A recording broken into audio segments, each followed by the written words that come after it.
joining us to talk about pollination, the importance of it for our flowers. Here he is with us. How are you, sir? I'm doing fine. You're loving this rain, I know. Yes, I am. It's been great to have something to kind of break this early drought that we were headed into. The great equalizer, Neal. The great equalizer. Okay, let's talk about pollination and why is this even important?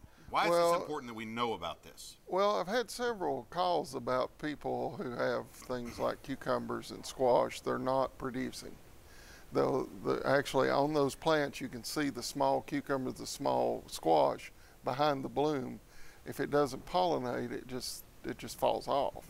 And we don't seem to have a lot of bee action in a lot of gardens and a lot of farms this year. So drawing in pollinators can really affect your yield from your crops. And things that we need to do and think about is planting plants that bring pollinators in, using things that's going to attract honeybees, bees of all kinds, butterflies, even insects can be pollinators. So when we plant things, we want to be sure we're not planting a lot of plants that have been modified to have the huge blooms or the odd colored blooms that have a lot of different petals in them, because sometimes that can block the pollinators from getting to the nectar. Well, why would they do that then?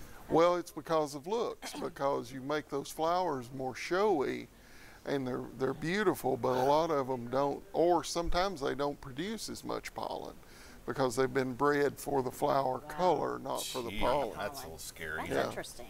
So a lot of our things that we have going good for us this year is clover is everywhere. Yards are filled with clover this year. It's because it's 2 years after a drought. Is that right? The clover, I got a mess of it. Yeah, the clover came up last year. We didn't see it flowering, and now it's all flowering out because the yard's weakened and allowed an area for the clover to take hold. So we've got a lot of food out there for them. If we can get the bees and things around, there's lots for them to feed on. All right. Neal Denton, great information as always. Thank you. Thank you. So that, folks, if you're in the neighborhood watching today, is why I leave the clover out. Like not mowing. Yeah. Right? I'm giving you some cover there, Russell. I know. Yeah. We talked about it yesterday.